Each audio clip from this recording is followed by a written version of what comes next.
These are the ultimate moments in any football match. The goals.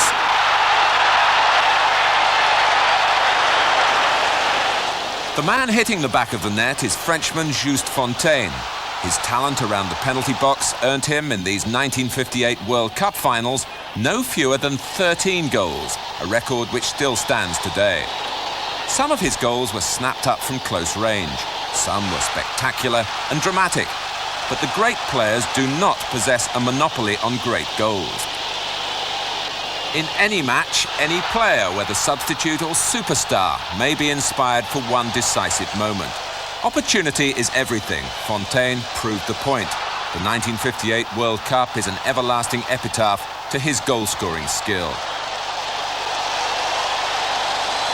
Now, more than 30 years later, the adulation which was once afforded Fontaine is being earned by new heroes of the French League.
For years, Belgian football had a reputation for little more than grit and endeavour. Then along came Enzo Scifo, a teenager so talented that he cost the Brussels club Anderlecht a six-figure fee as a 13-year-old. Remarquable! Scifo was first thrust into the international limelight in 1984. In the wake of a match-fixing scandal, he rose in a matter of weeks from youth team to national team. His development into a player of skill and imagination has done much to transform Belgian football into the spectacular game it is today. C'était remarquablement donné de la part de Vercouteren, ça aussi. Freeman maintenant. Et ça, oh là là, un but superbe là de... Flanc gauche, Ernest encore. Prochaine Ernest. C'est très bien. Et puis, oh, quel beau but. Un but splendide vers Satan. On joue des bras, Van der Eyck a essayé d'accrocher Willens, qui continue le centre, pas plein, le but. Le premier but de Brugeois, on joue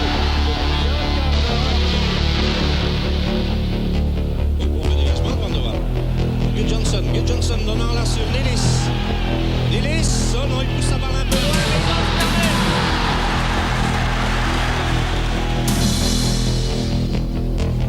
se des Cochard, un tir superbe.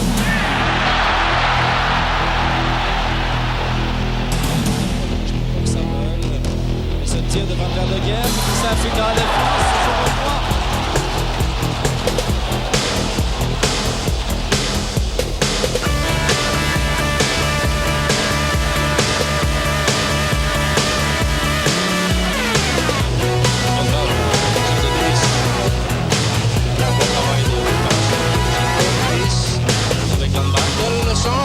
Johnson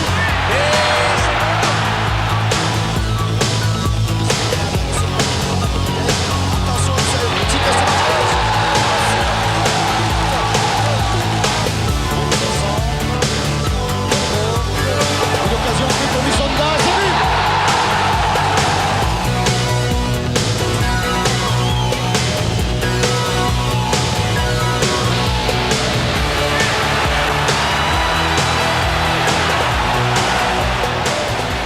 Rosenthal. Il s'est passé un homme en mouvement. Et le voilà, il est déjà en mouvement aussi. Dans l'axe du but, il est dangereux, il va marquer. C'est magnifique ce qu'il a fait. Mertens vers Sanders. Bridges à Sanders en position idéale. En centre en retrait vers Mertens. Qui est de Mertens. C'est un but. Ballon de l'action de Kirter. Et c'est goal. Eh oui.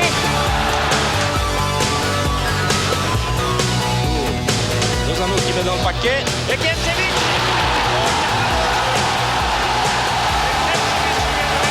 Il pourrait être dangereux si on joue vite. Balle vers Wilmot, vers Acten pour Pinkambo. Pinkambo déporté sur la droite, remet au centre. Acten devant Nugarona.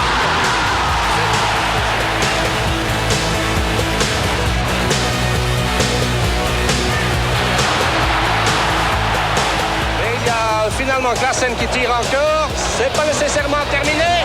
Et un but superbe de Dardenne, on vient à peine de remettre. Lindman de la tête, appuyé à rentrer le ballon, il est Lillis. Tir de Lillis, but. Première situation réellement dangereuse.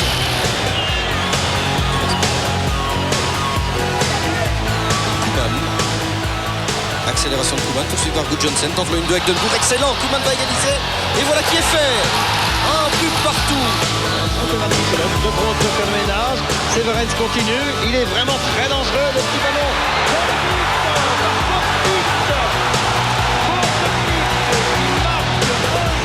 Rentrer vers le but, peut-être Lindman va-t-il utiliser sa taille, ballon dévié.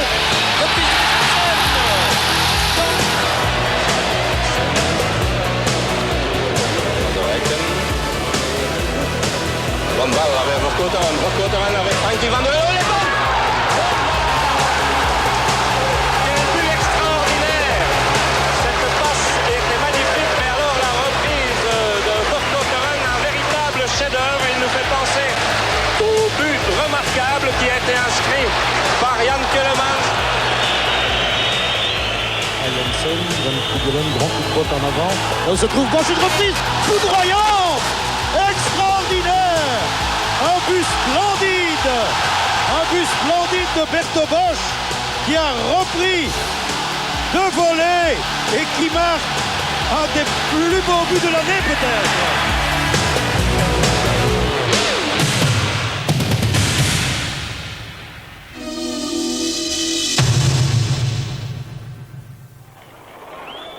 The 1950s was a golden era for European soccer when the Spanish club Real Madrid breathed glorious life into the fledgling Champions Cup.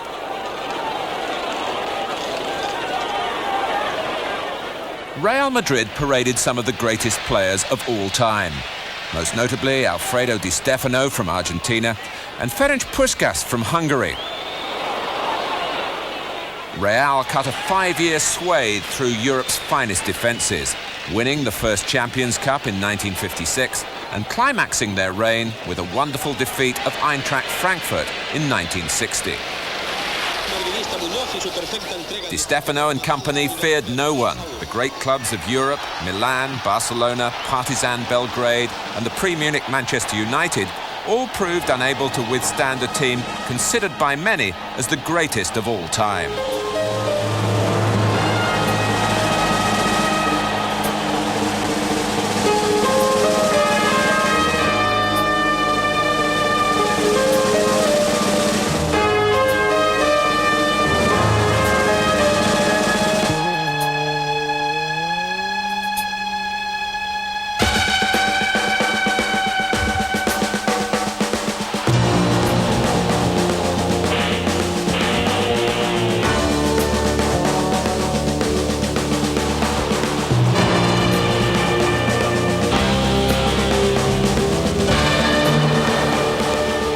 No wonder Madrid's Bernabeu Stadium was filled time and again to its 125,000 capacity. No wonder Spanish football acquired a reputation for the spectacular and the magical, which it retains to this day.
Denmark's international impact in the early 1980s owed everything to their stars in professional exile abroad.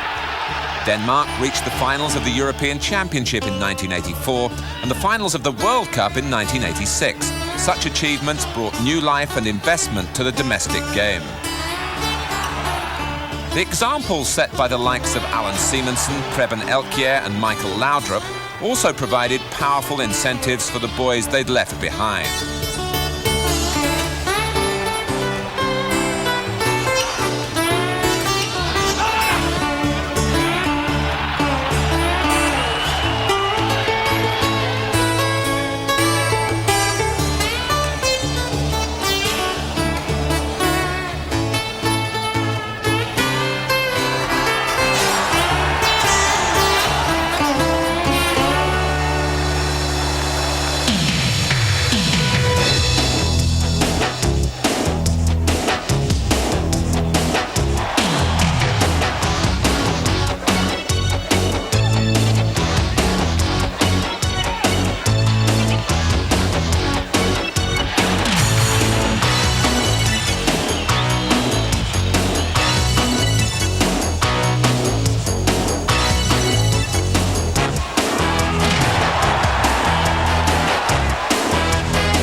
Karl-Heinz Rummenigge cost Bayern Munich of West Germany only £6,000 in 1974.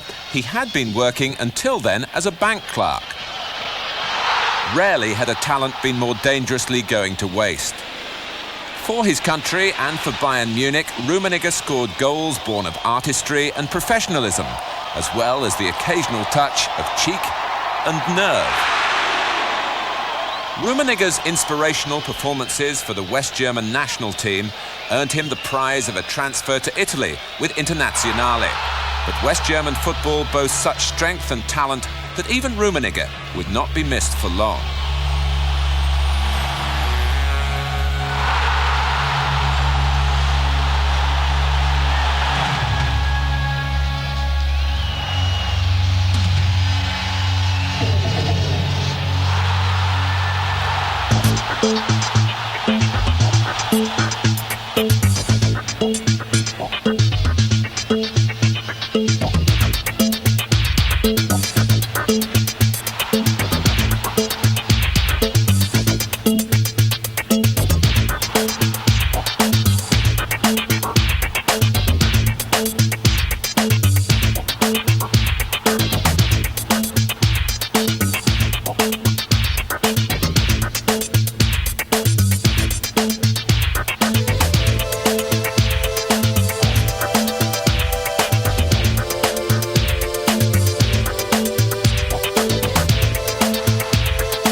Hungary's greatest era was the early 1950s.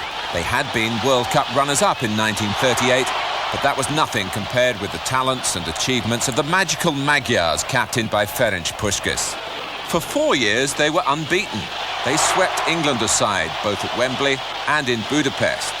They hit 17 goals in their opening 2 games of the 1954 World Cup, and their semi-final victory over Uruguay ranks amongst the greatest matches of all time. Players such as the deep-lying centre-forward Nandor Hidekuti, half-back Josip Bodzic, inside forwards Puskás and Sándor Kocsis, and the wingers Zoltán Csibor and Laszlo Budai competed with each other over the quality of their finishing. A shock defeat by West Germany in the 1954 World Cup final punctured the bubble. But while Hungary may have never approached such pinnacles again, their forwards still possess the goal instinct handed down by Puskás and his men. És most egy előrevágott labdával Bácsi indul el még a saját tér feléről, lefutja az egész pécsi védelmet, elhúzza a labdát Bogyai mellett, és a hosszú sarokba küld. Már a 6. területét rúghatja, Túri teszi középre a labdát, fejjel megcsúsztatják, Lehota lövőhelyzetben, üres a kapu egyelőre, Lehota, lövés, gól! 80. perc.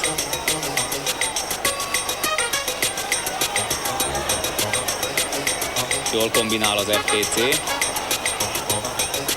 Topor, 3-0.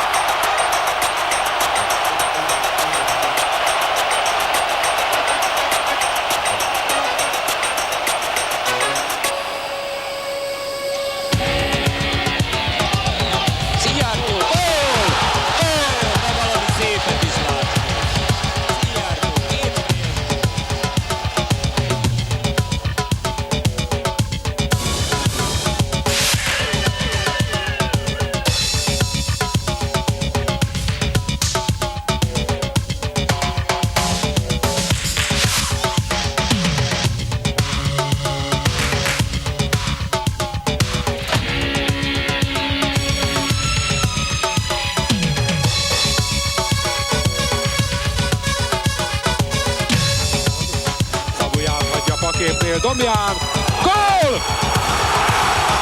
Egy öröm a Szombathely-Lánától.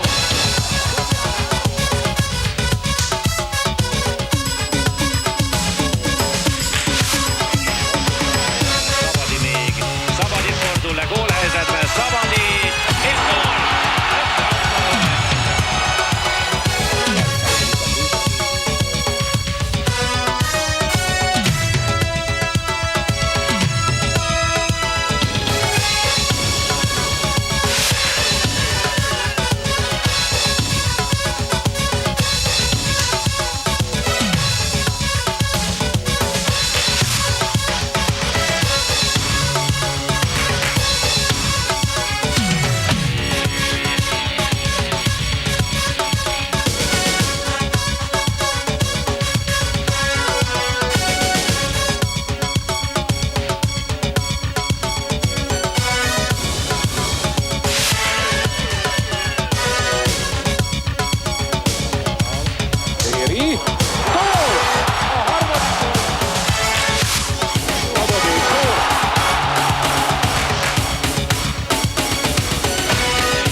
Nagy könnyelműség, Fodor megy a megszerzett labdával, Fodor, gól, Pintér hibája!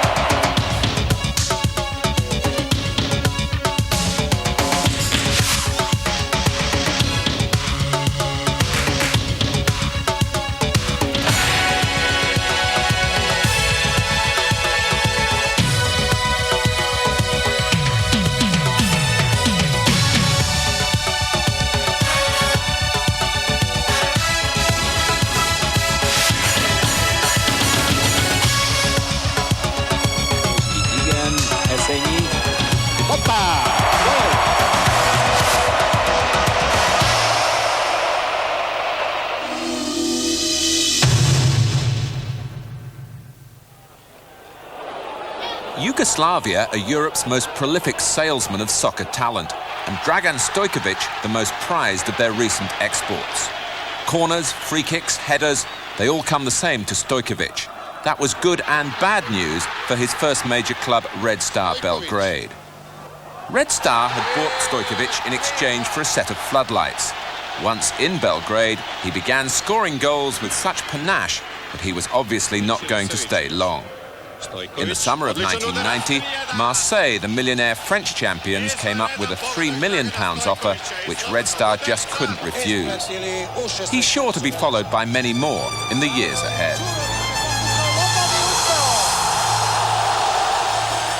Jankovic, Cvetkovic.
Buscando Maradona y Maradona, atención, sale Gatti, Maradona le va a pegar el arco solo. This is the real Maradona.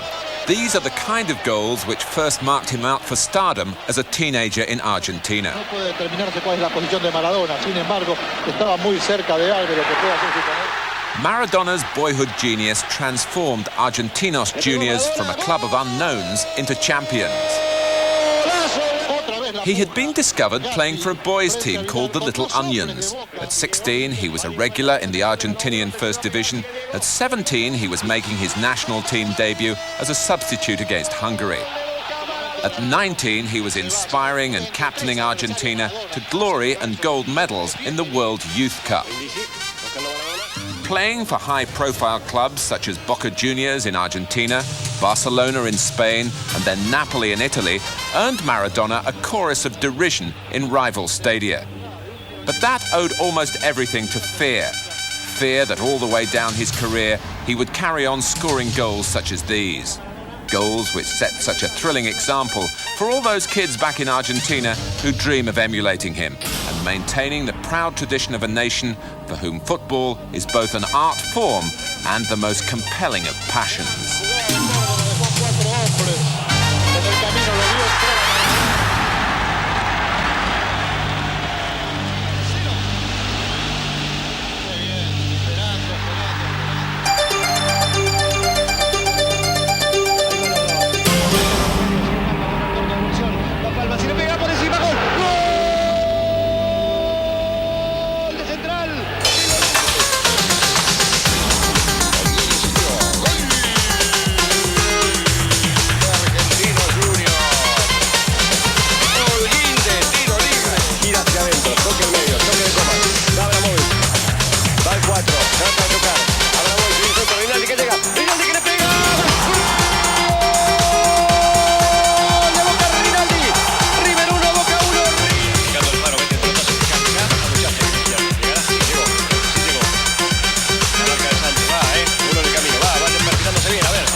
La opción de devolución para Yuki. Buena jugada, viene el centro, cabezazo de Arbeloa. ¡Gol!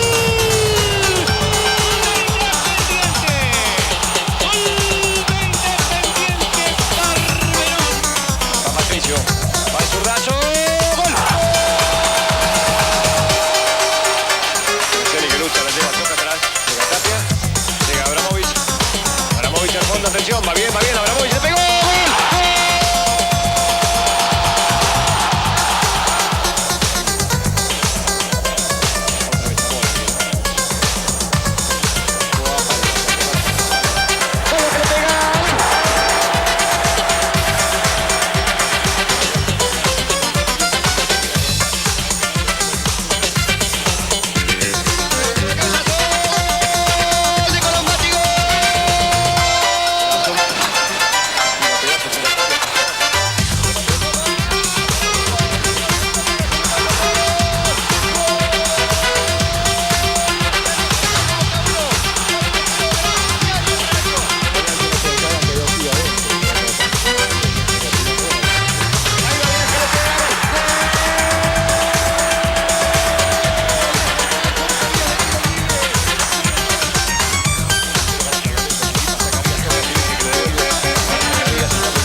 Allí está Ortigochea.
One English footballer is revered above all others, Bobby Charlton. Charlton was one of those few players whose mere presence could attract fans from the fireside to the terraces. For England, his record of 49 international goals still stands. Charlton was the man who survived the Munich air crash of 1958. Not only did he play on, but his goals against Mexico and Portugal were influential in lifting England towards victory in the World Cup in 1966. His explosive shot has thundered past countless goalkeepers at both domestic and international level. At his peak, Charlton typified the glory and exuberance of the English game.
Scotland's Charlie Nicholas was merely falling into line when he left Celtic for Arsenal in 1983.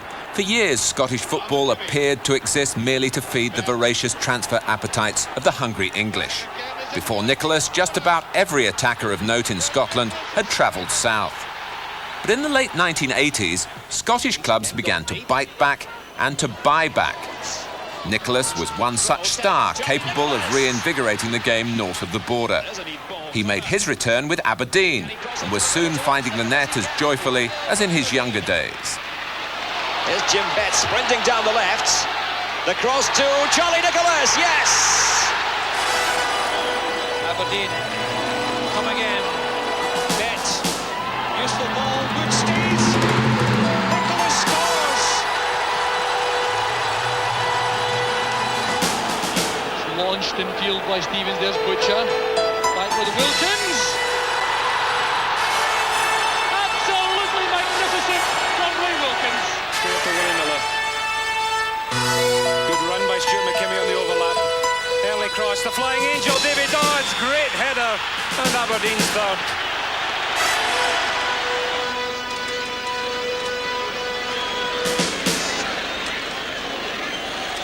The captain, Gordon Ray, marvellous control here, shot from Ray, and hits along the board.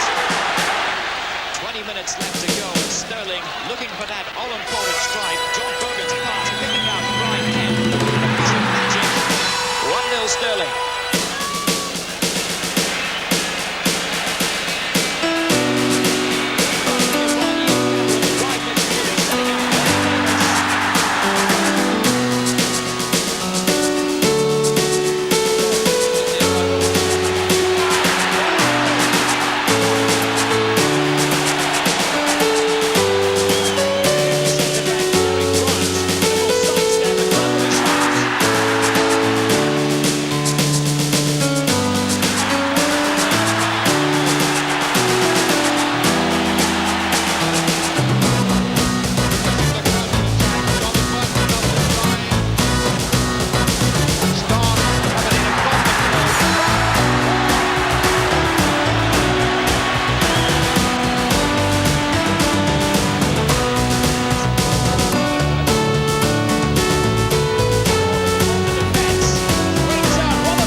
McStay with a shot, he scores!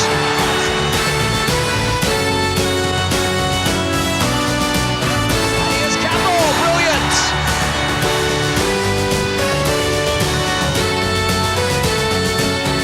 There's no offside, a shot and a goal!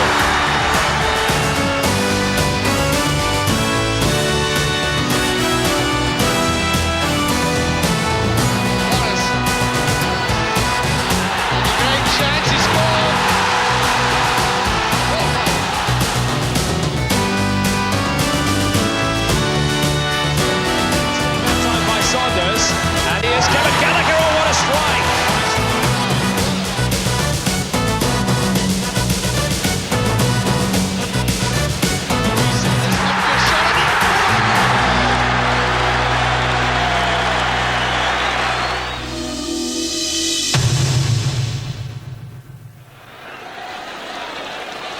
In the late 1960s and early 70s, Ajax of Amsterdam sprang on the world game a style known as total football. It demanded of each player a high level of skill, football intelligence and versatility.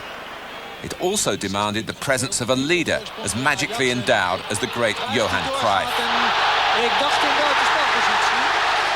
Here was a footballer of supreme grace who not only pulled all the creative strings, but scored the sort of goals which demoralise defenders and inspire attackers.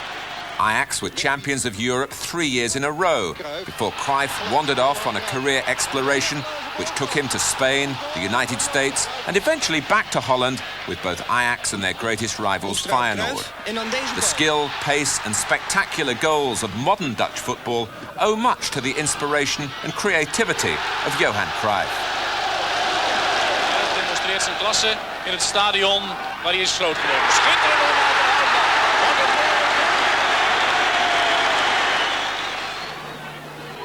Meijer. Sprintduel met Jos Rutte. Henny Meijer. Kapt Rutte tot 2 keer toe uit. De derde keer ook. Henny Meijer. Oh, dit is schitterend. Henny Meijer.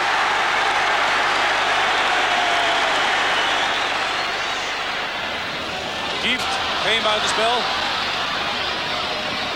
Is niet zelfzuchtig. Gunt Arnesen. Oh, die is ook mooi. Gunt